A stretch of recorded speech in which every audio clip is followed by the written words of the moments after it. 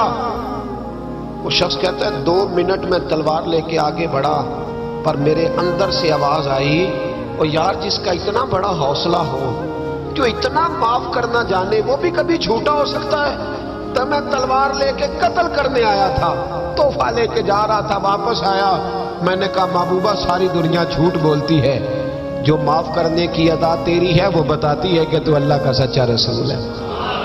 کلمہ پڑھ گئے وہ شخص، معافی نہیں کرتے، درگزر والا کھاتا ہی کوئی نہیں درد۔ ایک صاحب کہنے لگے جی باقی تو ساری باتیں اچھی ہیں، فلاں مولوی صاحب کی ایک عادت نہیں مجھے پسند، تو میں کہا چل ایک دی معافی بھی دے چھڑی دی، ایک نہ پسند ہوئے تو ایک دی، لیکن تو 99 نہیں ویکھیاں تو ایک ویکھ لی جڑی نا پسند سی، ایک دی تو چلو معافی ملنی چاہیے، انسان ہے۔ ویسے میرا تو خیال ہے کہ کوئی بندہ 55% ٹھیک ہو تو اس کی تعریف کرنی چاہیے۔ جی میں آپ کو صحیح بات ہوں، کتنے فیصد ہے بول کے بتائیں، اسی کتنے فیصد صحیح ہے؟ تو پھر کم از کم جو 55% صحیح ہے اسے تو صحیح مان لو۔ اپنا اگر حال 5% ہے تو جو 55% ٹھیک ہے اسے تو صحیح مان لو، چلو چھوڑو 45% بھی اگر غلط ہے تو پھر بھی زیادہ % تو ٹھیک ہی ہے نا، معاف کریں۔ حبار بن اسود، اس نے حضور کی بیٹی کو شہید کیا تھا۔ بیٹیاں بڑی پیاری ہوتی ہیں، یہ بیٹی جو ہوتی ہے نا یہ دل کا سکون ہوتی ہے، بڑی پیاری. اور بیٹیوں کا سکھ انسان کو جوان کرتا ہے، ان کا دکھ بندے کو بوڑھا کر دیتا ہے. حبار بن اسود نے نبی پاک کی بڑی شہزادی، حضور کی چاروں بیٹیوں نے دین کے لیے بڑی قربانیاں دی. ہمارا تو پراپوگنڈا ہے نا، جدھر دنیا چل گئی. بہرحال اس میں کوئی شک نہیں کہ عظمت زیادہ سیدہ فاطمہ کی ہے، پیار زیادہ حضرت فاطمہ سے کیا گیا ہے. لیکن حضور کی بیٹیاں کتنی ہیں؟ بولے ہمارے ہاں بس وہ نقیب بھی کہتا ہے اور میں پڑھن لگا حضرت فاطمہ دی منقبت. میں کہ پہلیاں تین آدمی پڑھ ہاں پہلا میں مولا علی کی منقبت پڑھنے لگا ہوں. حضرت علی کا بغض کفر ہے، نفاق ہے، ان کا پیار ایمان ہے. پر باقی تین کی بھی شان بیان کرنا وہ کوئی نہیں تو آتی کسی نے بھی. ادھر کیوں نہیں جاتے؟ بیاں ہو کس زبان سے مرتبہ صدیق اکبر کا کہ محبوب خدا محبوب ہے صدیق اکبر کا. لٹایا راہ حق میں گھر کئی بار اس محبت سے کہ لٹ لٹ کر حسن گھر بن گیا صدیق اکبر کا. کیوں نہیں آتی؟ بڑی بیٹی تھی سیدہ زینب، بڑی شہزادی. مکے سے مدینے آ رہی تھی، گھوڑے پہ بیٹھی تھی، پیٹ میں بچہ تھا. حبار بن اسود نے گھوڑے کو کچھ چیز لگا دی، چبو دی. گھوڑا تیز دوڑا. میرے محبوب کی بڑی شہزادی گھوڑے سے گری، پیٹ میں بچہ تھا. تکلیف ہوئی، کتنے مہینے بیمار رہی، حمل بھی ضائع ہوا اور سیدہ زینب وصال بھی کر گئی. جب ان کا انتقال ہوا تو روایت حضرت ابو ہریرہ کی موجود ہے، فرماتے میں نے حضور کی ساری داڑھی کو آنسوؤں سے بھرے ہوئے دیکھا. محبوب پریشان ہوئے ان کے وصال، دکھ ہوا حضور. وہ قاتل حبار بن اسود فتح مکہ کے موقع پر چہرے پر نقاب پہن کے آ گیا اور حضور کے سامنے کھڑے ہو کے کہنے لگا یا رسول اللہ کو بہت بڑا دشمن بھی آئے تو معاف کر دیتے ہو، بہت بڑا دشمن بھی. میرے نبی پاک نے فرمایا حبار چہرے سے کپڑا ہٹا، بیٹیاں بھولا نہیں کرتی، پر تو کلمہ پڑھ میں تجھے بھی معاف کرنے کو تیار ہوں. تیرا حوصلہ کدھر ہے؟ تو درگزر ہی نہیں کرتا، تو سڑک پہ لڑ رہا ہے، چوک پہ لڑ رہا ہے. آخری بات سنی، حضور نے غریبی کو پسند کیا، معاف کرنے کو بڑا پسند کیا. اور نبی پاک صلی اللہ تعالی علیہ وآلہ وسلم نے صلح کرانے کو بڑا پسند فرمایا. کیا کرانے کو؟ جی فرمایا اگر صلح کرانے کے لیے تمہیں بظاہر خلاف واقعہ بات بھی کہنی پڑے، یعنی لگے کہ جھوٹ بولنا پڑ رہا ہے، تو میرے نبی نے اجازت دی پھر بھی صلح کرا دو. آج ہم نہ لڑائی کرا رہے ہیں، لڑائی کرا رہے ہیں، لیڈروں کی بھی لڑائی کئی مشیر کراتے ہیں. اس پر دلیل دوں گا، مشیر ناراض نہ ہو جائے پر دلیل دوں گا. مولا علی شیر خدا سے ایک شخص نے کہا حضور باقی تین خلفاء کے زمانے میں اتنی جنگ نہیں تھی جتنی آپ کے زمانے میں. تو آپ فرمانے لگے ان تینوں کا مشیر میں تھا، میرے مشیر تیرے جیسے ہیں، اس لیے یہ تباہی ہو رہی ہے. مہربانی فرمائیں، مشورہ صحیح دے. ہم ایک دوسرے کو اس طرح کی کہانیاں سناتے ہیں کہ دور کرتے ہیں. حضور نے پتہ ہے آپ کو بڑی مشہور حدیث ہے بخاری میں، نبی پاک صلی اللہ علیہ وسلم نے فرمایا اگر میں دیر سے آیا نا تو جماعت کرا لینا، انتظار نہ کرنا. یا رسول اللہ آپ جماعت چھوڑ کیوں رہے ہیں؟ فرمایا دو قبیلوں کی صلح کرانے جا رہا ہوں. حضور نے فرمایا جماعت میں میرا انتظار ہے. کہاں جا رہے تھے نبی پاک؟ بولے سن لو حدیث مسند امام احمد بن حنبل میں، فرمایا دو مسلمانوں کی صلح کرا دے، اللہ تجھے 2 حج اور 2 عمرے کا ثواب عطا فرمائے گا. 2 حج اور چلو یہ پھول نہیں پہنے، کسی استقبال نہیں کرنا، کسی فوٹو نہیں دینی کہ حج ہی ہو گیا ہے، لیکن حج ملے گا ضرور، اس لیے کہ میرے نبی نے وعدہ فرمایا لوگوں کو قریب کرنے کا سبب بنے. قریب کریں، لڑائیاں نہ کرائیں، صلح کرائیں، مہربانی کریں، اتحاد کی بات کریں. ایک دوسرے اگر 2 بھائی آپس میں ناراض ہیں تو ان کے اندر قربتیں پیدا کریں، کہیں کہ ان کی صلح ہو، انہیں قریب کرائیں، ان کے ساتھ محبت کے رشتے قائم کرائیں. ہم لڑائی کرا کے لوگوں کو اپنے ساتھ سیٹ رکھنا چاہتے ہیں. کبھی سنتے نہیں آپ کہ مدینے سے جو لوگ آئے اور جو مکے سے جو لوگ مدینے آئے اور جو مدینے میں رہ کے حضور نے بھائی بھائی بنا دیے. فرمایا بھائی بھائی بن جاؤ. حضور نے ایسے رشتے قائم کیے کہ وہ ساری زندگی قائم رہے. تو لوگوں کو لڑانے کا سبب کیوں بنتا ہے؟ لوگوں کو ملائیں، یہ حضور کی پسند ہے. 3 باتیں میں نے عرض کی ہیں. غریبی نبی پاک کی پسند ہے، معاف کرنا حضور کی، صلح کرانا نبی پاک کی. ان تینوں حضور کی سنتوں پر عمل کریں. ملے گا کیا؟ اللہ ہمیں اپنا محبوب بنا لے. جب ہم یہ کام کریں گے تو پھر رب ہم سے محبت فرمائے گا۔ انسان کی زندگی نفع بخش اس وقت ہوتی ہے جب وہ اللہ تعالیٰ کے احکامات پر عمل کرتا ہے۔ خوبصورت آدمی، پڑھا لکھا آدمی، سمجھدار آدمی، زمیندار آدمی، جائیداد والا، وہ کامیاب اس وقت ہوتا ہے جب وہ اللہ رسول کی بارگاہ میں مقبول ہوتا ہے جل شانہ و صلی اللہ تعالی علیہ وسلم۔ اپنا اپنا معیار ہر انسان نے بنایا ہوتا ہے کامیابی کا۔ کچھ لوگوں کا خیال یہ ہوتا ہے کہ بچے میرے پڑھ گئے، اپنی اپنی جگہ پہ سیٹ ہو گئے، میں اب بڑے سکون میں ہوں۔ کچھ کی رائے یہ ہوتی ہے کہ میں نے سب بچے بچیوں کا بیاہ کر دیا ہے، گھر میرا بن گیا ہے، اب میں بڑے آرام میں ہوں، قرار میں ہوں، سکون میں ہوں۔ تو اپنی اپنی رائے ہوتی ہے، لیکن حقیقت وہ ہے، اصل وہ ہے جسے اللہ کے قرآن نے بیان کیا۔ اللہ کریم نے فرمایا والعصر، اے محبوب علیہ السلام ہمیں آپ کے زمانہ مبارکہ کی قسم ہو، ان الانسان لفی خسر، فرمایا بے شک انسان خسارے میں، نقصان میں۔ وہ اپنے تئیں کوئی دعویٰ کر لیتا ہے، آپ دیکھتے ہیں کہ بہت سارے لوگوں کے دعوے اپنے اپنے ہوتے ہیں نا۔ کسی بھی طالب علم سے آپ پوچھیں پیپر دے کے آئے تو پیپر کیسا ہوا ہے تو کیا کہتا ہے؟ بولیے۔ جب کینڈیڈیٹ الیکشن لڑتے ہیں تو رات کو جب وہ سوتے ہیں تو سارے جیت کے ہی سوتے ہیں، ان کو سب یہی کہتے ہیں کہ لوگ سارے تیرے ساتھ ہی ہیں۔ حالات، یہ جتنے بادشاہ حکمران ہوتے ہیں ان کے بگڑنے کی بنیادی وجہ ہوتی ہے کہ یہ خوش فہمیوں میں مبتلا ہوتے ہیں۔ ہم میں سے بھی ڈھیر سارے لوگ ہیں جو خوش فہمیوں میں مبتلا ہیں۔ کچھ کہتے ہیں جناب ہماری نسبت بڑی تگڑی ہے۔ بھئی نسبت تو امام حسین سے تگڑی تو کسی کی نہیں نا، تو ساری رات نماز پڑھتے تھے، روزے رکھتے تھے، اللہ کو یاد کرتے تھے۔ آپ خالی نسبت پر بیٹھ کر عمل چھوڑ جائیں تو یہ کیسے ممکن ہے؟ تو اپنے اپنے تئیں لوگوں نے معیار کامیابی کے قائم کر لیے ہیں۔ اللہ فرماتا ہے کہ محبوب مجھے قسم ہو زمانے کی، انسان نقصان میں۔ یہ دن بدن جو وقت گزار رہا ہے تو اس کا نقصان، اس کا خسارہ، اس کا گھاٹا بڑھتا جا رہا ہے، روز نقصان میں۔ کتنا کتنا عمر کا حصہ لوگوں نے ضائع کر دیا، کتنے کتنے بہترین لوگ تھے لیکن روزی روٹی کے پیچھے وقت سارا برباد ہو گیا۔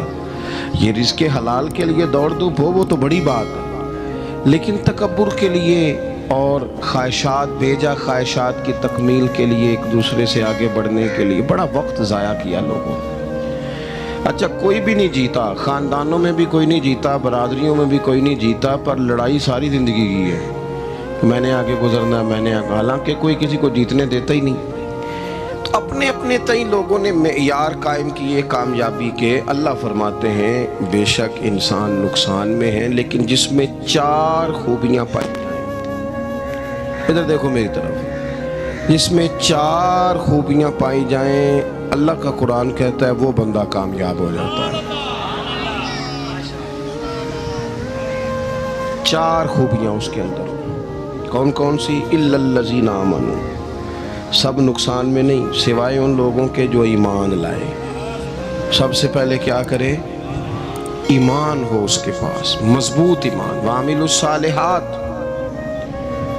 اور ایمان بھی لائے اور نیک کام بھی کرے، اور صرف نیک کام نہ کرے، وَتَوَاصَوْا بِالْحَقِّ، لوگوں کو حق بات کی نصیحت بھی کرے۔ اور ظاہر ہے سچ بولے گا، حق بولے گا تو بڑے لوگوں کے مفادات کو ٹھیس پہنچے گی، کچھ لوگوں کو تکلیف بھی ہوگی، تو اب جب تکلیف ہوگی تو پھر مصیبت بھی آئے گی۔ تو اگر حق بات کہنی ہے تو پھر کیا کرے؟ وَتَوَاصَوْا بِالصَّبْرِ، پر ایک دوسرے کو صبر کی بھی وصیت کرے۔ 4 چیزیں پائی جائیں، ایمان، اعمال صالحہ، حق کی نصیحت، اس رستے میں آنے والی تکلیف پر صبر۔ اگر یہ 4 چیزیں میسر آتی ہیں تو اللہ کا قرآن کہتا ہے بندہ کامیاب ہے۔ اور اگر یہ 4 چیزیں نہیں تو پھر کوئی بندہ جتنا مرضی دعویٰ کرے، جتنا مرضی شور کرے، جتنا مرضی اعلان کرے، وہ کامیاب ہو سکتا؟ سب سے پہلے تو اپنا ایمان پکا کریں۔ یہ جو کچی پکی باتیں کرتے ہیں نا لوگ، بھائی مسلمان جو ہوتا ہے نا، مسلمان وہ لاوارث نہیں ہوتا، وہ وارث والا ہوتا ہے۔ اس کا رب ہر وقت اپنی رحمت سے اس کی حفاظت کرتا ہے۔ مسلمان ہر وقت نبی پاک علیہ السلام کے نگاہ کرم میں رہتا ہے۔ اسے کمزور باتیں نہیں کرنی چاہیے کہ میرے کو پیچھے چڑھ گیا تو پتہ نہیں کیا ہو جائے گا، برادری مخالف ہو گئی تو پتہ نہیں کیا ہو جائے گا، سچ بول دوں گا تو لوگ پتہ نہیں مجھے مار دیں گے۔ ایسا ہو نہیں سکتا۔ چھری حضرت ابراہیم چلائیں بھی نا تو حضرت اسماعیل کے حلق پہ چلنا اس نے تب بھی ہے جب اللہ حکم کرے گا، تو اللہ کی حکمت ہوگی۔ حکمت الہی ہوتی ہے تو کوئی کام ہوتا ہے، ورنہ ہوتا تو اپنی طبیعت میں مضبوط ایمان، توکل، اللہ پہ بھروسہ، مضبوطی افکار کی، کچی باتیں نہیں۔ جو لوگ کمزور ذہن رکھتے ہیں ساری زندگی فیصلہ ہی نہیں ہوتا، کوئی ڈرتے رہتے ہیں، سہمے وقت گزارتے ہیں اپنے آپ کو فکری۔ یہ جو ایمان ہوتا ہے یہ بندے کو طاقتور کرتا ہے، بندہ مضبوط ہو جاتا ہے۔ مجھے بتائیے نا، جب ایمان پکا ہو کہ روزی دینے والا اللہ ہے تو پھر بندہ کسی مالدار آدمی کے پیچھے کبھی بھاگتا ہے، کبھی کسی بڑے آدمی سے ڈرتا ہے؟ جب اسے پتہ ہو کہ عزت اور ذلت اللہ کے دست قدرت میں ہے، پھر وہ سیاستیں، سازشیں یہ کام کرتا ہے۔ تو پہلے تو مضبوطی ایمان درکار ہمارے بچوں کے اندر، ہمارے مزاجوں کے اندر۔ جب تک وہ مضبوطی ایمان، حضرت مولا علی شیر خدا کرم اللہ تعالی وجہہ الکریم ایک دفعہ بڑے علیل ہو گئے، کمزوری آ جاتی ہے، بندہ بیمار ہو جاتا ہے۔ تو ہمارے ہاں بیمار لوگ بعض اوقات ایسا جملہ بولتے ہیں جو کفر کے زمرے میں چلا جاتا ہے۔ آپ پریشان ضرور ہیں، تکلیف میں ضرور ہیں، لیکن آپ بات وہی کریں گے جو شریعت اجازت دیتی ہے۔ حضرت علی شیر خدا شدید علیل تھے۔ ایک صحابی تیمارداری کرنے گئے تو حضرت مولا علی کا چہرہ دیکھ کے پریشان ہو گئے، کہنے لگے آپ تو بڑے سخت علیل ہیں، اللہ خیر کرے، اللہ تعالیٰ آپ کو صحت دے۔ تو حضرت علی کہنے لگے تو فکر نہ کر، مجھے اس بیماری سے کچھ بھی نہیں ہوگا۔ نے کہا کیوں؟ فرمانے لگے مجھے نبی پاک علیہ السلام نے فرمایا تھا علی اس وقت دنیا سے جاؤ گے جب داڑھی خون سے رنگین ہو جائے گی، تو اس کا مطلب ہے میں خنجر کے وار کے ساتھ شہید کیا جاؤں گا، میں بیماری سے دنیا میں نہیں جاؤں گا، میں یہ بیماری سے مجھے کچھ بھی نہیں ہوگا، اللہ مجھے شفا دے دے گا۔ چونکہ حضور نے فرمایا ہے کہ ساڈے نبی دی زبان ساڈے واسطے قرآن۔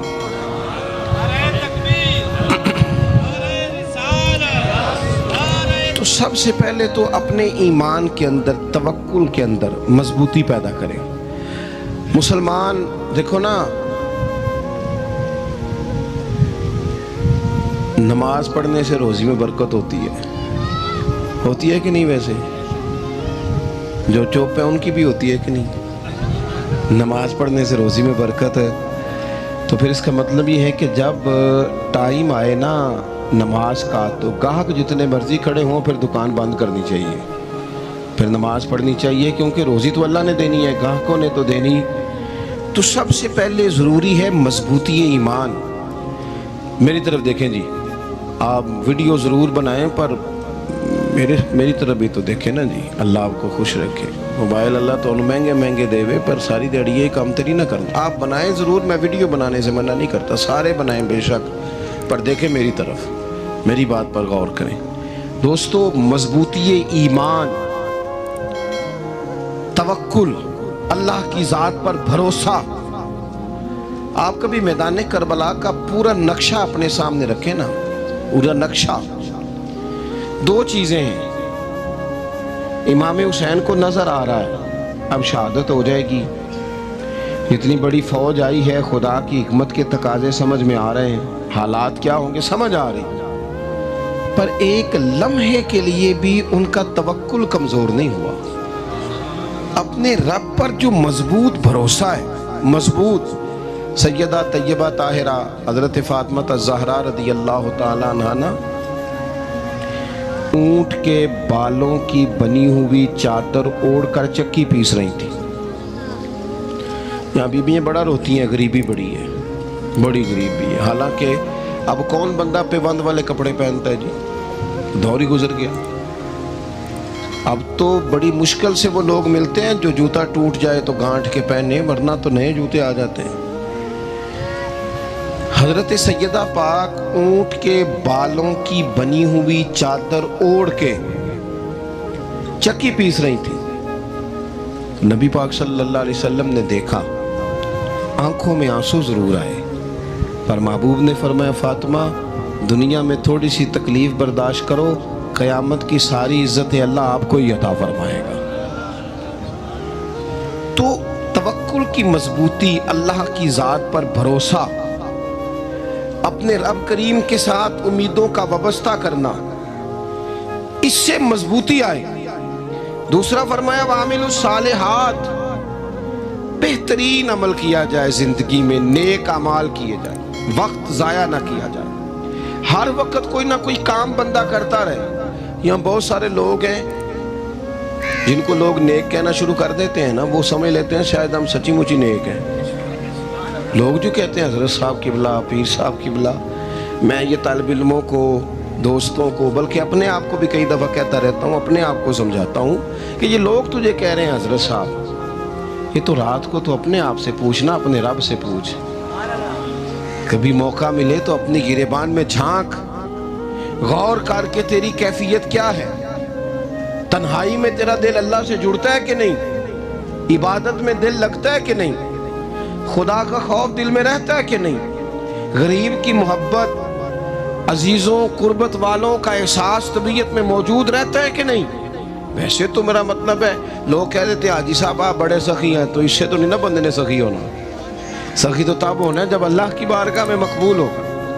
اعمال صالحہ، نیک کام، اور وہ کرتا رہے بندہ، کوئی بھی کام اسے نیکی کا مل جائے نا. دیکھو نبی پاک صلی اللہ تعالیٰ علیہ وسلم نے فرمایا نیکی کو کبھی حقیر نہیں سمجھنا، کبھی حقارت سے نہیں نیکی کرنی کہ یہ بڑی چھوٹی ہے تو میں اس کو کروں. اب فرمایا کبھی حقیر نہ سمجھنا، نیکی کا کام جو بھی ملے کر دینا. فرمایا اگر بھائی سے مسکرا کے ملو گے بھی نا تو اس پر بھی اللہ تمہیں صدقے کا ثواب عطا کرے گا. ہم تو اس دین سے کے ماننے والے ہیں جو کہتا ہے تو گلی سے روڑا اٹھا دے، کانٹا اٹھا دے، کسی کی تکلیف دور کر دے، کسی پر گنجائش کر دے، کسی کے لیے آسانی کر دے. جو بھی خیر کا کام میسر آئے پورے دن میں اسے چھوڑے نہیں. صبح گھر سے نکلے، وہ ایک صحابی تھے،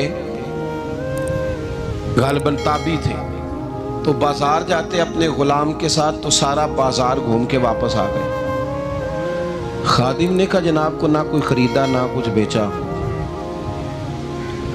تو آپ سارا بازار گھوم کے آ گئے. فرمانے لگے تیرا کیا خیال ہے؟ میں نے کچھ بھی نہیں کیا. کہا جناب پھر کیا کیا ہے؟ فرمانے لگے تم نے دیکھا جو بندہ بھی گزرا ہے میں نے اس کو کہا السلام علیکم. تو کتنی کو نیکیاں میں جمع کر کے آ گیا ہوں. کوئی خیر جو میسر آئے. ہم سمجھتے ہیں کہ شاید کوئی کروڑ کو روپیہ ہوگا تو پوری مسجد بناؤں گا تو پھر میں نے نیکی کر دی ہے. شاید جناب میں، حالانکہ یہ چھوٹے چھوٹے کام ہیں نا، چھوٹے چھوٹے کام، ان کی تو زیادہ ضرورت ہوتی ہے، ان کی تو زیادہ حاجت ہوتی ہے. کوئی آپ رستے میں گزر رہے ہیں تو نیچے کوئی کھڈا بنا ہوا ہے تو اس پر ہم کیا کرتے ہیں؟ گاڑی میں بیٹھ کے تبصرہ کرتے ہیں اے روڈ کھورے کدوں بننا ہے. بھئی یہ کھڈا ہے نا تو آپ نیچے اترے نا، تو آپ دھابڑا لیں نا، کئی پکڑے نا، یہ تو 5 منٹ کا کام ہے. یہاں آسانی کر دیں نا، آپ اس میں گنجائش کر دیں. حضور سید عالم علیہ السلام نے فرمایا، امام راضی نے حدیث لکھی ہے، قیامت کے دن ایک بندے کو اللہ معاف کرے گا تو مالک وہ بندہ عرض کرے گا یا اللہ میں تو بڑا گناہگار ہوں، کس وجہ سے معافی ہوئی؟ فرمایا رات کے وقت تو گزر رہا تھا، تیرے پیر سے روڑا ٹکرایا تھا، تو نے اٹھایا ادھر ادھر دیکھ کے کہ کوئی اللہ کے کسی بندے کو تکلیف نہ ہو جائے. کہا مالک ہو وہ تو میں نے زمانہ بیت گیا، کوئی اتنی بڑی بات بھی نہیں سمجھی. تو رب کریم نے فرمایا تو رات کے اندھیروں میں بھی میرے بندوں کا خیال رکھتا تھا تو میں تیرا خیال نہ کروں؟ کوئی عمل ہمارے ہاں لوگ کوئی کام نہیں کرتے، بالکل نہیں، کوئی کام نہیں. نہ بڑے نہ چھوٹے نہ سمجھدار نہ ان پڑھ، کچھ بھی نہیں. نشستن گفتن برخاستن، بیٹھو راج کے گپے مارو، تبصرے کرو فلانا کچھ نہیں کر رہا، فلانا کچھ نہیں کر رہا، اس کے بعد اٹھ کے چلے جاؤ. کچھ کریں. وعملوا الصالحات، نیکیاں جمع کریں زندگی میں، خزانہ بنائیں، خزانہ. اپنی ڈیوٹیاں اپنی ذمہ داریاں پوری کریں. ہر وقت کام، ہر وقت ذمہ داری، ہر وقت ڈیوٹی. دیکھیں نا امام حسن اور حسین، ان کی آپ کبھی زندگی کا مطالعہ کریں. فرض نماز کے علاوہ 100 رکعت نماز نفل روز پڑھنی ہے. پتہ کرنا ہے غریب کہاں کہاں ہیں، ان کا خیال رکھنا ہے. اور نیرے پیسے نہیں دینے. ہمارے یہاں لوگ غریبوں کو پیسے ضرور دیتے ہیں، عزت نہیں دیتے. ان کو 4 پیسے کی مدد ضرور کر دیتے ہیں، پر عزت نفس کا خیال نہیں رکھتے. امام زین العابدین رضی اللہ تعالیٰ عنہ فرماتے ہیں، گزر رہے تھے، آپ دیکھیں نا، امام غزالی حدیث لائے ہیں کہ بندہ اور کچھ نہ کرے، کسی مومن کا دل راضی کر دے تو اللہ 60 سال کی نفلی عبادت کا ثواب عطا کرتا ہے. دل بدستاور کے حج اکبر است، از ہزارہ کعبہ یک دل بہتر است. کسی کا دل خوش کر دینا، اس کو راحت دے دینا، اس کو قرار دے دینا، اس کے لیے کوئی ایسا سامان کر دینا کہ بندہ مطمئن ہو جائے، سکون ہو جائے. یہ ہمارے ہاں جو لوگ ہوتے ہیں نا، سرکاری ملازمین، ڈیوٹیوں والے، ان کی طبیعتوں میں تلخی ہوتی ہے. یہ اگر صرف پیار کرنے لگ جائے نا، سے وابستہ لوگ میرے احباب میں سے ہیں، تو میں ان سے کہتا ہوں کہ شفا تو اللہ نے دینی ہے، چلو تم دعائی تو آج کے دیا کرو نا. تم آنے والے کی بات تو توجہ سے سنو. وہ بیچارہ اپنی بات، ہمارے ایک بزرگ تھے تو تعویذ لکھا کرتے تھے، بڑے عالم تھے. مجھے کچھ تھوڑی سی نا میرے دل میں ان کے بارے میں خفگی رہتی تھی کہ آپ اتنے بڑے عالم ہیں، آپ کتاب لکھیں، آپ تعویذ لکھ رہے ہیں، اور پھر لوگوں نے کمائی کرنی ہوتی ہے، آپ تو مفت دیتے ہیں سارا کچھ. اتنی لمبی ڈیوٹی، سارا دن بیٹھے رہتے ہیں آپ اور لکھتے تعویذ ہیں، پڑھائیں آپ. میں نے ایک دن ان سے گزارش کی، میں نے کہا شیخ آپ بڑے آدمی ہیں، جن لوگوں کو اللہ نے رسوخ فی العلم عطا فرمایا ہوتا ہے ان میں سے آپ ہیں. اللہ نے آپ کو پختگی دی ہے، علم میں شعوری عالم میں، آپ سارا دن تعویذ. فرمانے لگے یار میں تعویذ نہیں لکھتا، اصل مسئلہ یہ ہے کہ جو تعویذ لینے آتا ہے وہ اپنا سارا دکھ سناتا ہے. تو میں تعویذ نہیں لکھتا، میں نا بس لوگوں کے کلیجے ٹھنڈے کرتا ہوں. میں کسی کا، اب تو بچوں کے پاس ٹائم ہی نہیں، وہ تو ابا کا دکھ نہیں سنتے، بالکل نہیں. وہ تو ڈھونڈتے ہیں کوئی کونا ملے تو جا کے موبائل دیکھے، تو بیٹھتے ہی نہیں. اماں کہہ رہی ہوتی ہے کہ پتر کو 10 منٹ میرے پاس بھی بیٹھا کر، لیکن پتر مصروف بڑا ہے، ویڈیو چڑھانی ہے اس نے، ٹک ٹاک بنانا ہے اس نے نئی تصویر چڑھانی ہے. ہم الجھ گئے. یہ چیزیں انسان کو نفسیاتی طور پر کمزور کر دیتی ہیں. جو لوگ زیادہ یہ کام کرتے ہیں ان کے حافظے کمزور ہو جاتے ہیں، وہ الجھ جاتے ہیں، انہیں پتہ نہیں ہوتا رات میں نے کیا کہا تھا، صبح میں کیا کہہ رہا ہوں. ہر وقت نہیں، ضرورت کے وقت، ہر ٹائم نہیں، مخصوص اوقات میں. حضرت امام زین العابدین رضی اللہ تعالیٰ عنہ فرمانے لگے، ہم گزر رہے تھے، امام حسین ساتھ تھے، تو رستے میں نا کچھ غربا، غریب لوگ بیٹھ کے کھانا کھا رہے تھے. کہتے ہماری ان پر نظر پڑی تو انہوں نے حضرت امام حسین رضی اللہ تعالیٰ عنہ سے کہا حضور آئیے، تشریف لائیے، کھانا کھائیے. وہ ضروری نہیں ہوتا آپ کو سب کا کھانا پسند ہی آئے، ٹیسٹ اپنے اپنے ہوتے ہیں، یہ ضروری تو نہیں. کھانا پسند نہ بھی آئے تو دل تو پھر بھی راضی رکھنا چاہیے نا. قربان جائیں، نبی پاک نے کس طرح ہماری تربیت کی. حضرت عائشہ صدیقہ رضی اللہ تعالیٰ عنہ فرماتی ہیں، کریم محبوب کا میں نے یہ طریقہ دیکھا کہ اگر کھانا ناپسند ہوتا تو چھوڑ دیتے، پر کبھی اس میں سے نقص نہ نکالتے، عیب جوئی نہ کرتے. گرمی کے موسم میں کھڑی ہے بیچاری خاتون، اور کتنی مشقت سے اس نے کھانا بنایا، اور کتنی گرمی صحیح ہے چولہے کے سامنے، لیکن صاحب وہ کھانا رکھا ہے تو وہ کہتے ہیں یہ تو کی پکایا ہے، وہ کھانے والی چیز ہے بھئی، اس طرح کرنا، اب جو اگلی ہنڈی ہے وہ تو پکا، نہ تو کھڑا ہو. یہ پتہ چلے یہ کام کتنی مشقت کا ہے. زندگی میں کچھ تھوڑا سا دوسروں کا خیال رکھنا یہ بھی تو دین کا حصہ ہے نا. آپ اپنی زندگی میں ہمیشہ اپنے لیے سوچیں، کسی اور کا سوچیں ہی نہ.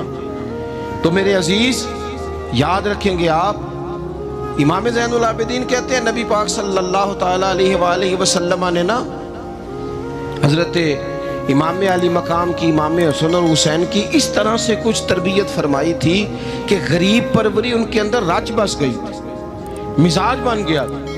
وہ غربا بیٹھے تھے دسترخوان بچھائے سڑک کے کنارے، تو امام حسین گزرے تو انہوں نے آواز دی، امام صاحب روک گئے، کہنے لگے حضور تھوڑی روٹی نہیں کھا لیتے ہمارے ساتھ؟ تو امام صاحب آ گئے، نیچے بیٹھ گئے غریبوں کے ساتھ۔ کوئی جرت کرے نا، چلو امیروں نے تو غریبوں کے ساتھ بیٹھنے کی جرت نہیں کرنی، کوئی پیر ہی بیٹھ جائے غریبوں کے ساتھ، وہی مہربانی کر دے کہ میں پیر صاحب ہوں، قبلہ ہوں، تو میں ہی چلو لنگر کھا لوں مریدوں کے ساتھ بیٹھ کے۔ ہماری تو محفلوں میں بھی نا جی نعت خانوں کا، مولویوں کا، دوسروں کا کھانا اور ہوتا ہے، اور غریب آدمی کو شاپر میں چاول ڈال کے دیتے ہیں اور ساتھ اسے کہتے ہیں یہ لنگر شریف ہے۔ بھئی اگر یہ شریف ہے، تبرک ہے، تو اے پیر صاحب نو نہیں سی لنگدا، اڑتا ہے گلے میں لنگر ان کو۔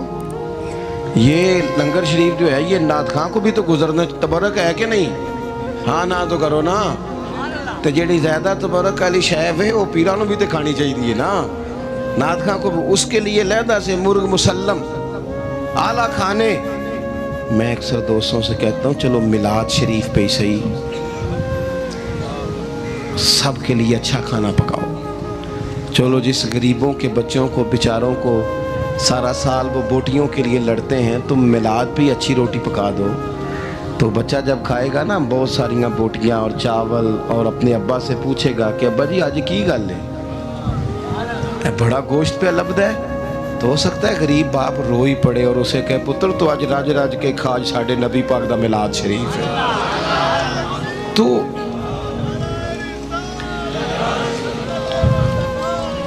امام حسین رضی اللہ تعالیٰ عنہ نا آ کے غریبوں کے بیچ بیٹھ گئے زمین پہ، انہوں نے کہا کھائیے، تو وہ جس طرح وہ کھا رہے تھے نا سادے برتنوں میں سادے، امام حسین کھانا کھانے لگ گئے۔ میں نے کہا خیر کا کام کوئی بھی ملے اسے ضائع، چلو اور کچھ نہیں کر سکتے تھے، کسی کو سڑک ہی پار کرا دے نابینا کو، چلو اور کچھ نہیں کر سکتے، تو آپ کو پتہ ہے کہ سامنے والا بوجھ لے کے گزر رہا ہے، آپ تھوڑا سا ہٹ جائیں روڈ سے، اسے گزر لینے دیں، کوئی تو کام زندگی میں کوئی ارادہ تو خیر کا بندہ کرے۔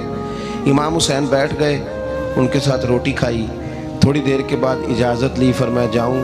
کہنے لگے حضور اور کھائیے، فرمانے لگے میں تو ابھی روٹی کھا کے آیا تھا اور آج تک ایسا نہیں ہوا کہ دوبارہ کھانا کھاؤں، ایک لقمے کی بھوک نہیں تھی، جتنا بھی کھایا ہے نا یہ تمہارا دل خوش کرنے کے لیے کھایا ہے۔ غرباء مساکین کی وعامل الصالحات، ایماندار بندہ ایمانداروں جیسے کام کرتا ہی اچھا لگتا ہے۔ 25 حج کیا امام حسن اور حسین نے مدینے سے مکے پیدل جا کے، کتنے بولیے؟ میں کہتا ہوں چلو ہم باجماعت نماز ہی پڑھ لیا کریں، چلیں حضور صلی اللہ علیہ وسلم نے فرمایا فجر کی نماز پڑھ کے بیٹھ جاؤ، اشراق چاش تک اللہ کا ذکر کرو، 2 نفل اشراق کے 2 چاشت کے پڑھ لو، اللہ 2 حج اور 2 عمرے کا ثواب عطا کر دے گا۔ مشکل کام تو نہیں ہے، مشکل تو ہاں ہی نہیں کیتی تھے، یہ مشکل ہے۔ ویسے یہ کہ آنکھ کھل جائے تو 25-30 منٹ 40 منٹ موبائل پہ گزر جائے وہ تو سوکھا ہے، یہ مشکل ہے۔ دوستو نیک اعمال ان پر کوشش، اہل بیت نے ہمیں سبق یہ پڑھایا ہے، حضور کے اصحاب نے ہمیں سبق یہ پڑھایا ہے۔ تیسری بات فرمایا وَتَوَاصَوْا بِالْحَقِّ، صرف یہ نہیں کہ تم نماز پڑھ کے تو بیٹھ جاؤ، تم نے نا بے نمازی کو نماز کی دعوت بھی دینی ہے، مظلوم پر ظلم ہوتا رہے اور کونے میں چپ کر کے بیٹھے نہیں رہنا، بلکہ اگر ہاتھ پکڑا جا سکتا ہے تو ظالم کا ہاتھ پکڑنا ہے۔ نبی پاک علیہ الصلوۃ والسلام نے فرمایا اپنے بھائی کی مدد کرو چاہے وہ ظالم ہو یا مظلوم ہو، بھائی کی مدد کرو چاہے ظالم ہو یا مظلوم ہو۔ تو صحابہ نے عرض کی یا رسول اللہ صلی اللہ تعالیٰ علیہ وسلم یہ مظلوم کی مدد تو سمجھ میں آتی ہے، یہ ظالم کی مدد کیسے کریں؟ نہیں سمجھ آ رہی ہے آپ کو بات کی؟ یا رسول اللہ صلی اللہ تعالی علیہ وسلم مظلوم کے ساتھ کھڑا ہونا تو ہماری عقل میں آ گیا، تو ظالم کی مدد کیسے کرنی ہے؟ تو نبی پاک صلی اللہ تعالی علیہ وسلم نے فرمایا ظالم کو ظلم کرنے سے روک دو، تم نے اس کی مدد کر دی، اسے باز کرو۔ لیکن ہم تو اتنی جرت ہی نہیں رکھتے بدی کو بدی کہنے کی، اتنی طاقت ہی نہیں ہوتی، جھوٹ کو جھوٹ کہنے کی ہمت۔ ہمارے گھر میں سارا کچھ ہو رہا ہوتا ہے، ہمیں پتہ ہوتا ہے کہ فلاں جگہ پہ ہمارا قبیلہ ہماری برادری غلط ہے، پر اتنی جرت کرتے ہم سچ بولتے ضرور ہیں پر دوسروں کے بارے میں، اپنے بارے میں سچ بولنے کو تیار نہیں ہوتے۔ جرت کا مظاہرہ کریں، زندگی میں حق کو حق کہنا سیکھیں، غلط کو غلط کہنا سیکھیں، جھوٹ کو جھوٹ کہیں، بدی کو بدی کہیں، سچائی کا ساتھ دیں ہمیشہ۔ ہم نے جب تک دیکھو نا ظلم ہوتا رہے، زیادتی ہوتی رہے، اپنا دروازہ اندر سے بند کر لو، پتر باہر نہ جانا، کیوں جی باہر اس پہ ظلم ہو رہا ہے، ان کے گھر آگ لگی ہے، کوئی ہمارے گھر تو نہیں نہ لگی۔ یاد رکھنا پڑوسیوں کی آگ نہ بجھاؤ گے تو اپنے گھر بھی آ جائے گی۔ اگر مظلوم کا ہاتھ نہیں پکڑو گے تو ظالم دلیر ہو جائے گا۔ اور ہمارے جتنے بھی بزرگ گزرے انہوں نے ظالموں کو ظالم کہا۔ امام احمد بن حنبل نے جیل کاٹی، امام اعظم ابو حنیفہ نے جیل کاٹی۔ آج کل لوگ کہتے ہیں مولانا صاحب آپ نے نا جناب غلط کو غلط نہیں کہنا، سیاست کی بات نہیں کرنی۔ کیوں جی؟ کس لیے نہیں کرنی؟ سیاست تو تدبیر کا نام ہے۔ بنو اسرائیل میں جتنی بھی تدبیر ہوتی تھی وہ سارے انبیاء کیا کرتے تھے۔ کیوں نہ بات کریں؟ یہ جن کرسیوں پہ آج تم نے ظالموں جابروں کو بٹھایا، یہ کرسی تو حضرت ابوبکر صدیق جیسے لوگوں کی ہے، یہ تو حضرت عمر جیسے لوگوں کی سیٹ ہے، حضرت عثمان غنی جیسے لوگوں کا کام ہے، مولا علی جیسے لوگوں کا کام ہے۔ غلط جگہوں پہ غلط لوگ بٹھا دی اور پھر جھوٹے کو جھوٹا بھی نہ کہیں، ظالم کو ظالم بھی نہ کہیں۔ ہم سے نہ رقم ہوں گے قصید یزید کے، کیونکہ ہم لوگ تو حسین کے سیرت نگار ہیں۔ یہ کیا بات ہوئی؟ آپ سچی بات ہی نہ کریں، کلمہ حق کہیں، ہمیشہ کھری بات کہیں، سچی، گرچہ اپنا نقصان ہو، حق کے ساتھ کھڑے ہونا سیکھیں۔ وَتَوَاصَوْا بِالْحَقِّ، ساری آسانی تھی، امام حسین کو کوئی مسئلہ نہیں تھا، آرام سے بیٹھے تھے۔ آج کتنے موجوں میں بیٹھے ہیں، پیر صاحبان، مولوی صاحبان، خطیب صاحبان، سیاستدان، وڈیرے، موج لگی ہوئی ہے، کسی کو کچھ نہیں کہنا، کچھ کہیں گے تو پھر بندے مخالفت کریں گے۔ تو امام حسین مسجد نبی میں جمعہ پڑھاتے تھے، چپ کر کے بیٹھے رہتے۔ حضور سید عالم علیہ السلام کے مزار انور کے پاس بیٹھے تھے، بیٹھے رہتے۔ لیکن امام حسین نے فرمایا ظالم حکمران بنے تو وہ قوموں کو تکلیف دیتے ہیں، وہ ملی نقصان کرتے ہیں، وہ امت کا چہرہ مہرہ بگاڑ کے رکھ دیتے ہیں، لہذا کھڑے ہونا پڑتا ہے، کلمہ حق کہنا پڑتا ہے، الہی کلمت الحق کے لیے نکلنا پڑتا ہے۔ آپ اپنی زندگی کے اندر سچی بات کرنا سیکھیں۔ الیکشن کے دن آ گئے، میرے ایک بڑے محبت والے ساتھی تھے، وہ آ گئے ووٹ کے لیے۔ ویسے بھی یہ جو بیماری ہمارے ملک میں ہے نا جی، ہمارے ہاں حکمران بعضوں کا کہتے ہیں اوے ہو جی جمہوریت بڑی ضروری ہے۔ وہ بھی کس مصیبت کا نام ہے جمہوریت؟ اقبال تو کہتے ہیں کہ یہ وہ چیز ہے کہ جس میں پتہ ہی کوئی نہیں ہوتا، پڑھے لکھے ان پڑھ کا، چھوٹے اور بڑے کا، سیانے اور بیوقوف کا۔ جمہوریت وہ طرز حکومت ہے کہ جس میں بندوں کو گنا کرتے ہیں، تولا نہیں کرتے رہتے ہو ہر وقت۔ قوم کو اس کا حق ملنا چاہیے، غریب کی مدد ہونی چاہیے، انصاف ملنا چاہیے۔ باقی یہ تمہاری کہانیاں ہیں ڈکٹیٹرشپ اور جمہوریت، اور ہمیں تمہاری سمجھ بھی نہیں آتی۔ ہر ڈکٹیٹر کے ساتھ ہوتے ہو، باتیں جمہوریت کی کرتے ہو، جہاں تمہارا دل کرتا کھڑے رہتے ہو۔ ہمیں تو کوئی اس سے غرض نہیں، کام ہونا چاہیے۔ بلکہ جو لوگ قوت نافذہ رکھتے ہیں انہیں سمجھنا چاہیے کہ ملک کی بھاگ دوڑ ہمیشہ مضبوط ہاتھوں میں رہے، اور وہ اس طرح کا نظام وضع کریں، مل بیٹھے سارے ادارے کہ غریب کی سنی جائے۔ وہ مجھے بڑی اچھی طرح یاد ہے جب وہ ایک حکومت ختم ہوئی اور جو ایک فوجی رہ کے گئے تھے 11 سال، ان کی حکومت آئی تو میں باہر نکلا تو ایک بزرگ تھے، وہ صبح صبح ناشتہ بیچا کرتے تھے ہمارے علاقے میں، چاول اور چنے بنے۔ تو میں نے ان سے کہا بزرگوں پتہ لگا جی رات کی حکومت بدل گئی ہے. تو فرمان لگے پتر جیڑا مرضی بھی آ جائے میں تو چول بیچ کے روٹی کھانی ہے, ہمیں تو ان سے غرض ہی نہیں. اللہ جانے کون آیا کون گیا, تو کھیل تماشا بنایا ہوا ہے. تو جھوٹے کو جھوٹا کہیں. میرے ایک دوست ہیں الیکشن لڑتے ہیں, مجھے ایک دفعہ آ کے کہنے لگے آپ نے کبھی ووٹ نہیں ڈالا, اس دفعہ ضرور ڈالے. میں نے کہا نہیں ڈالتا میں. کہنے لگے ووٹ قوم کی امانت ہے. تو میں نے کہا امانت کسی بے ایمان کو دے دوں؟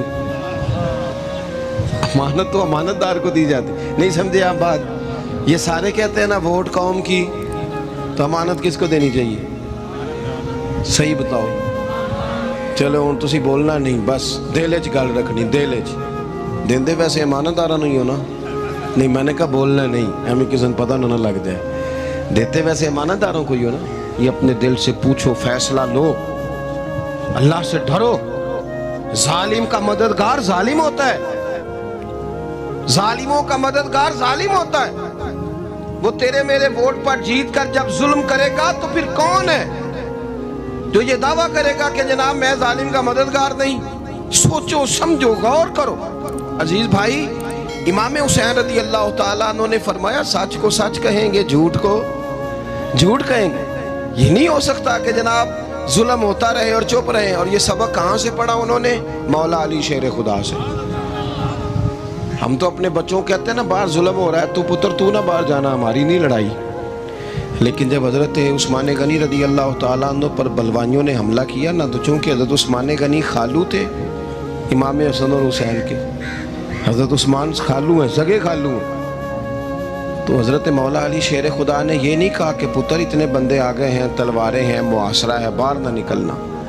بلکہ حضرت مولا علی نے خود اپنے دونوں بیٹوں کو تلواریں پکڑائیں اور حضرت عثمان غنی کے دروازے پہ کھڑا کر کے کہا پتر خیال رکھنا تمہارے ہوتے ہوئے کوئی بھی شخص حضرت عثمان غنی کا دروازہ نہ کراس کر پائے. خود اپنے بچوں, ہر جنگ میں حضرت علی ساتھ لے کے جاتے تھے. ہم تو بچوں کو دلیری سکھاتے ہی نہیں, بزدل. اور کچھ ہمیں بابے مل گئے, وہ کہتے ہیں منڈے نو سایا ہے. میں کہ بابے نو آپ سایا ہے, انہوں بھی کرو دم کراؤ. اس کو نظری سایہ آتا ہے, کیسے ناتھانوں سے پالا پڑ گیا. کیا ہوتا ہے وہ سایہ؟ اچھے بھلے سیانے نوجوان بتی بند کر کے اندر لیٹا ہوا بچہ ہے, بابے نو بابا کہہ گیا انہوں سایہ ہے. بابا کہڑا کہہ گیا ہے جڑا باہر روٹی لین آیا سے, بھی ایڈی پہنچی سرکار ہوندی تے ٹکر ہی گھر کھا لیندی. لوگوں کے قسمت کا حال بتاتا ہے, اپنی اتنی خراب ہے کہ مانگتا پھرتا ہے. کیا مذاق بنایا ہم نے اپنے ساتھ. تھوڑے سمجھدار ہو جائیں, ہر بندے کی بات کا اثر قبول نہ کیا کریں. مومن کے پاس طاقتیں ہوتی ہیں, جو جدھر لگاتا ہے چپ کر کے لگ جاتے ہو. ان الذین قالوا ربنا اللہ ثم استقاموا تتنزل علیہم الملائکہ. اللہ کہتا ہے تو ڈٹنا سیکھ, رب کا نام لے کے ڈٹ جا, رب تیری مدد کے لیے فرشتے بھی نازل کر دے گا. کہیں کھڑے ہونا سیکھیں, جس کا جو ماننا آتا ہے وہ تباہی کر کے گزر جاتا ہے, بالکل قطعاً نہیں. تو امام حسین نے صحیح کو صحیح کہا, غلط کو غلط کہا, اور ڈٹ کے کہا, اور پورے وثوق سے کہا, اور پوری وہ حضرت امام ابو مالک کھڑے تھے نا, تو یہ بادشاہ بڑی بڑی غلط باتیں بھی کرتے ہیں. اچھا چلے صحیح بتائیں آپ, میں آپ کو اپنی بات بتاتا ہوں. کئی دفعہ ایسے ہوتا ہے, کئی دفعہ کہ بات کوئی ہو جاتی ہے, کر لیتے ہیں, تو کوئی ساتھی توجہ دلاتا ہے کہ آپ تو بولتے بولتے یہ کہہ گئے, تو احساس ہوتا ہے ہو یار غلطی ہو گئی, ہو جاتا ہے. بڑے بڑے جو محدثین تھے, بڑے بڑے لوگ, انہوں نے کہا یار ہماری یہ رائے تھی, پھر اس کے بعد ہمیں یہ پتہ چل گیا اب ہماری رائے بدل گئی ہے. اس کو رجوع کرنا کہتے ہیں. بڑے بڑے لوگوں نے کر لیا. لیکن ہماری سیاسی جماعتوں کا حال یہ ہے کہ ان کے کسی کارکن سے پوچھے نا تمہارے لیڈر نے کبھی غلطی کی ہے, کیوں کیا نے, کیوں معاذ اللہ یہ فرشتے کیا ہیں, یہ غلطی نہیں کر سکتے. اگر بڑے بڑے لوگ کہتے ہیں یار یہاں ہم بھول گئے تھے, حتیٰ کہ صحابہ کرام علیہم رضوان اپنی رائے سے رجوع کرتے, یہاں کیا حال ہو گئے, کس چکر میں ہم پڑ گئے. جماعتوں کو بت نہ بناؤ, وہ جماعتیں رہنے دو, اگرچہ بت ہیں جماعت کی آستینوں میں, پر مجھے حکم اذاں لا الہ الا اللہ. تو سچ کو سچ, جھوٹ کو جھوٹ. حضرت امام ابو مالک کھڑے تھے تو ہارون رشید بادشاہ تھا, کچھ بڑے خوش آمدی لوگ ہوتے ہیں, نہیں جی نہیں سرکار آپ کی تو کیا بات ہے, کیوں جی اتنی تعریفیں کیوں کر رہے ہو, کہتے ہیں اس نے خرچہ کیا مسجد بنوا کے دی ہے. یہ جناب چندے دیتا ہے. وہ خدا کے بندو چندہ دینے کا مطلب یہ جو مرضی کہا جائے. حضرت امام مالک ہارون رشید کے بڑے بادشاہ کے دربار میں کھڑے تھے, کسی بڑے ہارون رشید تھا یا کوئی اور تھا, تو وہ نا مکھی بار بار بادشاہ کو تنگ کرتی. مکھی کئی دفعہ نہیں قابو آتی, 3-4 بندے بھی لگ جائیں تو نہیں قابو آتی, پکڑی نہیں جاتی مکھی جو ہوئی. مکھی بڑا تنگ کر رہی تھی تو اس نے نا ایک غلط جملہ کہہ دیا. غلط کہنے لگا معاذ اللہ ثم معاذ اللہ, نقل کفر کفر نہ باشر. کہنے لگا امام مالک سے کیا ضرورت تھی اللہ تعالیٰ کو یہ مکھی کیوں بنائی؟ اللہ کی تخلیق پر اعتراض کر رہا ہے معاذ. اب خوش آمدی کو بندہ ہوتا تو کہتا جی وہ مسئلہ یہ ہے جی, وہ اصل بات یہ ہے جی, آپ بیٹھیں جی, ٹھنڈے دماغ سے سمجھاتا ہوں. لیکن وہ نشے میں چور ہے نا, تخت پہ بیٹھا ہے, سخت بات کر دی کہ کیوں بنائی مکھی. تو امام صاحب اٹھ کے کھڑے ہو گئے, ہاتھ میں چھڑی پکڑی تھی, زور سے زمین پہ ماری, فرمانے لگے یہ مکھی نا اللہ نے تیرے جیسے لوگوں کا غرور توڑنے کے لیے بنائی ہے کہ سنبھالی تو تم سے مکھی بھی نہیں جاتی تو دعوے بڑے کرتے ہو. یہ تیرے جیسے بندوں کا غرور توڑنے کو بنائی ہے. چپ کر گیا, کہنے لگا حضور غلطی ہو گئی تھی, آئندہ نہیں کروں گا. تو آپ جب جھوٹ کو جھوٹ کہتے ہیں اور سچ کو سچ کہتے ہیں, حق کی تعریف کرتے ہیں, باطل کو بیان کرتے ہیں, تو لوگ مخالفت کرتے ہیں. اب جب لوگ مخالفت کریں گے پھر تکلیف آئے گی. پھر تکلیفیں بڑی سونی ہوتی ہیں.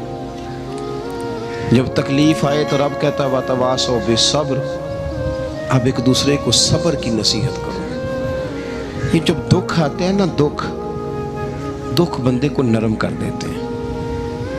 بیماری نفسانی خواہشات کو ختم کر دیتے ہیں. بیمار بندہ اس کا کسی غلطی کی طرف دھیان ہی نہیں جاتا, وہ پورا جڑ جاتا ہے اپنے رب سے, اس کے اندر سے نفسانی خواہشات ختم ہو جاتی ہیں. جب آپ دکھی ہوتے ہیں نا, پھر کوئی سجدے کا مزہ آتا ہے, پھر کوئی دعا میں لطف آتا ہے, پھر کوئی رب سے دل لگانے میں مزہ آتا ہے, پھر دل کرتا ہے کہ کوئی بندہ موجود نہ ہو, میں اکیلا ہوں مسجد میں, رج کے یاد کروں اپنے مالک کو.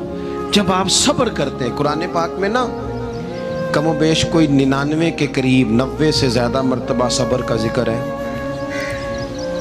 اور محدثین نے تصریح کی ہے کہ کوئی 500 کے لگ بھگ حدیث پاک میں صبر کا ذکر ہے. حوصلے سے, صبر سے, وَتَوَاصَوْا بِالصَّبْرِ, صبر بندہ کر کے دکھائے, اس کے اندر حوصلہ ہو, دلیری ہو. ہم نہ جلد باز ہو جاتے ہیں, بعض بزرگ بھی ناراض نہ ہوں تو وہ بھی بڑے جلد باز, فٹافٹ کام ہونا چاہیے. بعض بچے بھی, بعض جناب سیانے لوگ, بڑی جلدی ہے. بندے نے روزہ رکھا ہو نا گرمیوں کا, تو عصر کے وقت اگر وہ بڑا سوڑا پڑ جائے نا تو روزہ پھر کھل جاتا ہے. بولیے بڑی جلدی ہے جی, بڑی ٹینشن ہے جی, بڑا لگ رہا ہے, تو کھل جائے گا یہ کہنے سے. اس نے کب کھلنا ہے؟ بولیے آپ کو تکلیف ہو گئی, آپ کو خدا نہ خاصہ ڈاکٹر نے کہا چھوٹا سا آپریٹ کرنا ہے آپ کا, شام کو ٹھیک ہو جائیں گے جی, تو جلدی بڑی ہے, درد بڑی ہو رہی, جلدی کریں ڈاکٹر صاحب. تو ڈاکٹر کہتا ہے پہلے خون ٹیسٹ کرا, پھر بلڈ پریشر اپنا چیک کرا, پھر شوگر چیک کرا, پرسوں رپورٹ آئے گی, پھر شام کو لے کے آنا, پھر ٹائم دوں گا, پھر ٹائم دے گا, پھر آپریٹ کرے گا, پھر دوائیاں لکھے گا, پھر آپ کو آرام کا مشورہ دے گا, پھر 2-3 ماہ لگیں گے, پھر طبیعت پوری طرح. تو کرنا کیا پڑے گا؟ صبر. کیا کرنا پڑے گا؟ صبر. صبر زندگی میں ضروری ہے. اگر صبر نہیں تو پھر کوئی کام بھی. اپنے مزاج میں حوصلہ لائیں, حلم ہو, بردباری ہو, صبر ہو, تحمل ہو. امام علی مقام رضی اللہ تعالیٰ عنہ کو آپ دیکھ لیں, میدان کربلا پورا پڑھ لیں, آپ پوری تاریخ روایات کھنگال کے دیکھ لیں. سامنے تلواریں تھیں یزید کے لشکر کے پاس, امام کے پاس حوصلہ تھا. وہاں ظلم و جبر ہو رہا تھا, یہاں حوصلہ, حلم, بردباری, اعلیٰ ظرفی, کرم. دوستو جب صبر اور تلواریں آپس میں ٹکرائی نا, صبر اور تلواریں, تو تلواریں ہار گئیں, صبر جیت گیا. صبر ہمیشہ جیت جایا کرتا ہے. بعض اوقات تھوڑا ٹائم لگ جاتا ہے, تھوڑا سا وقت, کچھ چیزوں کی لوگوں کو فوراً سمجھ نہیں آتی، ٹائم گزرنے کے وہ کافی دیر کے بعد احساس ہوتا ہو وہ تو ٹھیک تھا احساس. لیکن آپ زندگی میں تھوڑا تحمل، تھوڑی بردباری، آپ یقین کریں ہم جب لڑائیاں کرتے ہیں نا، کسی سے بحث کرتے ہیں، کچھ ایسی باتیں کر جاتے ہیں کہ بعد میں ہمیں احساس ہوتا ہے یار زیادہ سخت بات ہو گئی، مانتے نہیں لیکن بعضوں کا خیال ہوتا ہے یار اوہو یہ نہیں کہنا چاہیے تھا، لیکن وہ بات غصے میں نکل جاتی ہے، صبر ہوتا نہیں، پھر وہ خرابی ہوتی ہے. اپنی زندگی میں صبر، یہ تھوڑی بہت جو تکلیفیں آتی ہیں نا، میں گیا ہوا تھا سندھ کے سفر پر، تو موٹر وے سے، سکھر سے موٹر وے لاہور آتا ہے، اب سفر آسان ہو گیا ہے. تو میں نے اپنے ڈرائیور سے کہا لو میاں اب سہولت ہو گئی تمہیں، اب تو سارا موٹر وے لاہور تک آسان ہو گیا. تو مجھے کہنے لگا نہیں حضرت صاحب یہ مشکل ہے. میں نے کہا جی کیوں؟ کہنے لگے نیند آنے لگ جاتی ہے. بالکل سیدھی سڑک ہے نا، اگر کوئی سپیڈ بریکر ہو، کوئی رکشے والا بھی آئے، کوئی ریڑھی والا چاچا ناراض بھی ہو کہ ویک کے نہیں چلائی جاندی، تو بندہ تھوڑا جاگتا رہتا ہے تھوڑا نا. وہ تو زندگی میں جو رکاوٹیں آتی ہیں نا، یہ تو بندے کو جگانے کے لیے آتی. ان مع العسر یسرا ان مع العسر یسرا. ایک دفعہ اگر مشکل آئے تو اللہ دو آسانیاں دیتا ہے. ہم نہ گھبرا جاتے ہیں، یہ دکھ تو بڑے پیارے ہوتے ہیں، یہ تو بڑے نفع بخش ہوتے ہیں، یہ تو فائدہ کرتے ہیں بندے کا. تکلیفیں جیسے جیسے زندگی میں آتی ہیں بندہ پالش ہوتا جاتا ہے. جیسے جیسے میں اکثر دوستوں سے کہتا ہوں کبھی مشکل آ جائے اور کوئی بندہ ساتھ نہ بندے کے چلے، نہ رشتہ دار چلے، نہ دوست چلے، نہ گلی محلہ کوئی ساتھ نہ چلے، تو ہم شکوے کرتے ہیں. حالانکہ شکوے نہیں کرنے چاہیے. اگر یہ ساتھ نہ کوئی بھی چلے تو بندے کو اکیلے لڑنے کا حوصلہ نصیب ہو جاتا ہے، اسے پھر ہمت مل جاتی ہے کہ یہ سفر میں نے اکیلے طے کرنا ہے. تو امام علی مقام کی زندگی، یہ ساری چیزیں ان کو ملاحظہ کریں گے تو چار باتیں کھل کے سامنے آئیں گی. پختگی ایمان کی، شوق اعمال صالحہ کا، بات کرنی ہے تو ہمیشہ حق کی کرنی ہے، سامنے کوئی بھی ہو کبھی جھوٹ کا ساتھ. اور چوتھی بات یہ کہ صبر، تحمل، حوصلہ. میں نے قرآن مجید ایک جگہ سے اور تلاوت کیا تھا، وہ بھی تھوڑی سی بات آپ سے عرض کرنی ہے، پھر میں بات ختم کرنے لگا ہوں. یہ جو حضور کے صحابہ اور اہل بیت ہیں نا، ان کا آپس میں بڑا گہرا رشتہ ہے، بڑا خوب پیار ہے ان کا. کچھ لوگوں کی نا دکان تب چلتی ہے جب وہ ان کا اختلاف ثابت کریں، دکانیں تب چلتی ہیں. چونکہ نبی پاک صلی اللہ علیہ وسلم نے فرمایا شیطان مایوس ہو گیا ہے، اب وہ لوگوں سے بت پرستی نہیں کرا سکے گا لیکن تمہیں لڑائے گا. ظالم ہے کہ صحابہ اور اہل بیت کو لڑا دیتے. خدا کے بندو تمہیں پتہ ہی نہیں تم کن کی بات کر رہے ہو. پہلے اپنی حیثیت دیکھو، یہ لوگ کتنی شانوں والے ہیں، تم کن کا تذکرہ کر رہے ہو. ان کے تو نام لیتے وقت کئی دفعہ ڈر آتا ہے کہ زبانیں بھی اس قابل ہیں کہ نہیں. قرآن مجید نے کہا محمد الرسول اللہ، محمد صلی اللہ علیہ وسلم اللہ کے رسول ہیں، والذین معہ، اور جو ان کے ساتھ ہیں. یہ قرآن پاک کے دو جملے ہمیشہ یاد رکھیں، تاریخ رکھیں سوال کے لوگ اپنے پاس.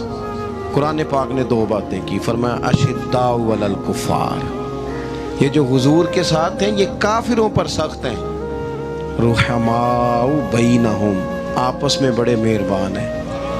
تو جب اللہ کہتا ہے آپس میں مہربان ہے، نہیں سمجھ آئی بات کی آپ؟ اللہ کہتا ہے کہ آپس میں بولیے، تو پھر اللہ کی بات ماننی ہے یا کسی لڑانے والے کی بات ماننی ہے؟